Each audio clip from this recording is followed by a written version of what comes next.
তো যখন স্ট্রবেরি এই সময় কিন্তু প্রত্যেক নার্সারিতে পেয়ে যাবেন। তবে স্ট্রবেরি গাছ কেনার সময় একটা জিনিস সবসময় যেন খেয়াল রাখবেন, এই রানার দেখে স্ট্রবেরির গাছ ক্রয় করুন। কারণ দেখুন এই যে দুটো রানার বেরিয়েছে, এই দুটো রানার থেকে কিন্তু দুটো চারা তৈরি হয়ে যাবে অনায়াসে।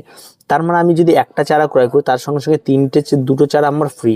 আর এর থেকে চারা তৈরি করা এমন কোনো কঠিন কিছু নয়। আর স্ট্রবেরি মূলত যারা এই ধরনের গাছ ক্রয় করবেন, এখন মূলত কেউ ক্যাকটাস লাগাবে না জানি, তাদের জন্য অবশ্যই এরকম সেট চারা ক্রয় করবেন। আর প্রত্যেকটা চারা ক্রয় করার সময় একদম ভ্যারাইটিগুলি একটু জেনে নেবেন। একটা হচ্ছে আমেরিকান রেড ফেস্টিভ্যাল ভ্যারাইটি, যেটা অত্যন্ত সুন্দর ফল হয়। আর তার সঙ্গে সঙ্গে বর্তমান বাজারে প্রচুর ভ্যারাইটি রয়েছে। তো এই একটি ভ্যারাইটি যেটার কিন্তু ফলটা অনেক বড় হয় এবং মিষ্টি হয়। তো আমি জানি না এটা ভ্যারাইটিটার অ্যাকচুয়াল নামটা কি। তো আমেরিকান রেড ফেস্টিভ্যাল যেটা থাকে সেটা কিন্তু সবচেয়ে বেস্ট, মানে আপনার স্ট্রবেরির মধ্যে সেটা খুব ভালো হয়। আর তার সঙ্গে সঙ্গে আমি মাটির মিশ্রণ নিয়ে নিয়েছি এটা লাগানোর জন্য। আর সবসময়ের জন্য যেহেতু সেট গাছ, তার জন্য কিন্তু অবশ্যই আপনাকে মাটির মিশ্রণ, অতিরিক্ত খাবার, এই সমস্ত কিছু ব্যবহার করা যাবে না। নর্মাল মাটি নিয়ে নেবেন আপনারা এখানটায় 80%, আর তার সঙ্গে 20% আপনারা কম্পোস্ট নিয়ে নেবেন। এই দুটো দিয়ে প্রথম অবস্থায় আপনারা গাছটিকে লাগাবেন। পরবর্তীতে যখন গাছ বাড়বে তখন তাদের খাবারের পরিবর্তন হবে। আর একটা বিষয় যেটা খেয়াল রাখতে হবে সেটা হচ্ছে টব অবশ্যই আপনারা 6 ইঞ্চির উপরে নেওয়ার চেষ্টা করবেন। যদি আপনারা এখানে 6 ইঞ্চি 8 ইঞ্চি টব নেন স্ট্রবেরি গাছের জন্য, তাহলে সবচেয়ে একদম পারফেক্ট। আমি এখানটায় এই সমস্ত টবগুলি আমার 6 ইঞ্চি মাপের টব রয়েছে। তো এই টবগুলি যদি আপনারা ব্যবহার করতে পারেন তাহলে খুব ভালো হয়। আর বসানোর সময় যে পদ্ধতিগুলি আছে, যে মাটির মিশ্রণে কখনোই এই সমস্ত সারগুলিকে সবসময় চেষ্টা করবেন এই সমস্ত মাটির চারদিক দিয়ে ছড়িয়ে দিয়ে তারপর আপনারা মাটির মিশ্রণটি ভালো করে মাখবেন। আর মাটির মিশ্রণ যদি ভালো করে না মাখেন তাহলে কিন্তু সমস্যা তৈরি হলেও হতে পারে। আর একটা বিষয় থাকে, যদি আপনার অ্যান্টিফাঙ্গাল থাকে তাহলে অ্যান্টিফাঙ্গাল এই সমস্ত মাটির সঙ্গে মিশিয়ে দিতে পারেন। আর যদি না থাকে অ্যান্টিফাঙ্গাল গোড়ানোর জল আপনারা কাছে ব্যবহার করতে পারেন। এবার আমাদের টবটি সবসময় যেন ড্রেনেজটা খেয়াল রাখবেন। ড্রেনেজ নিচের দিকে, আমার যেহেতু শীতকাল, তেমন ড্রেনেজের বিষয়টা আমি অতটা খুব একটা গুরুত্বের সঙ্গে দেখি না। কারণ এই সমস্ত গাছগুলি শীতের সময় ফল দেবে, তারপরে যদি ভালো করে যত্ন করে রাখা যায় তো সারা বছর বেঁচে থাকবে।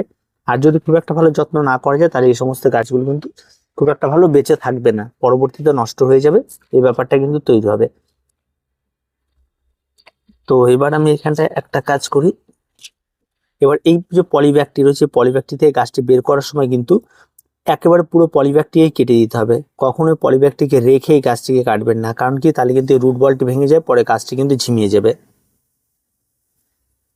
আমি একটা কাটার দিয়ে চেষ্টা করছি পলিব্যাগটিকে পুরোপুরিভাবে কেটে দেওয়ার। আর একটু কাটলেই কোনো ব্যাপার না, তারপরে বাকি অংশটি আমরা নিজেরাও কেটে নিতে পারবো।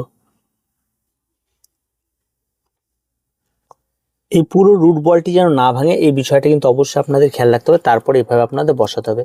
যদিও রুট বলটি অনেকটা লম্বাটে রয়েছে, নিচ দিয়ে রুটও ছেড়ে দিয়েছে, তার জন্য মাটিটি কিন্তু আরো কমিয়ে নিতে হবে। এই বিষয়গুলি কিন্তু আপনাদেরও খেয়াল রাখবেন। এবার আমি এটাকে আস্তে করে বসিয়ে দিচ্ছি। দেখুন রুট বলটি কিন্তু অলরেডি উপরের দিকে ভেঙে যাচ্ছে। নিচে যেহেতু রুট আছে কোনো চিন্তার কিছু নেই, তো উপরে একটু ছেড়ে দিলেও কোনো অসুবিধা হবে না। তো এইভাবে আমাদেরকে কিন্তু এই গাছটিকে ঠিক মাঝামাঝি দিয়ে বসিয়ে দিয়ে তারপর আমাদের মাটি দিয়ে দিতে হবে। এবার আমরা স্ট্রবেরি গাছের চারদিক দিয়ে আস্তে আস্তে করে মাটি দিয়ে দিচ্ছি। আর সবসময় খেয়াল রাখবেন যেন অতিরিক্ত জল যেন স্ট্রবেরি গাছে না পড়ে, এটা হচ্ছে মূল কথা। আর শীতের গাছ কোনো রকম কোনো সমস্যা হয় না, শীতের গাছ করা সবচেয়ে সহজ। আর আপনি যত গাছই করুন শীতের গাছের মতো করে অন্য অন্য গাছে মজা পাবেন না। তার কারণ হচ্ছে শীতের গাছে রোগ পোকামাকড় কম থাকে, অনেক সুবিধে রয়েছে। আর একটা বিষয় থাকে পরবর্তীতে মালচিং করা এবং আরো অনেক কিছু আপনাকে প্রয়োগ করতে হতে পারে। তো সেগুলি পরবর্তীতে টপটিকে সবসময় এভাবে একটু গাছ লাগিয়ে দেওয়ার পর ছাটিয়ে দেবেন, তার কিছু প্রয়োজন পড়বে না।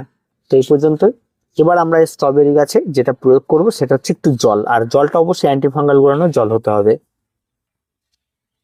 তো আমার এখানে মোটামুটি ভাবে অ্যান্টিফাঙ্গাল গোড়ানো জল সবসময় আমি রেডি করে রাখি, তার কারণে এখন যখন তখন গাছ লাগাতে হচ্ছে, তার জন্য এটা করছে। আর অবশ্যই একটু স্নান করিয়ে দেবেন গাছটাকে, যাতে পাতাগুলি নোংরা হলে সেই পাতাগুলি যাতে পরিষ্কার হয়ে যায়।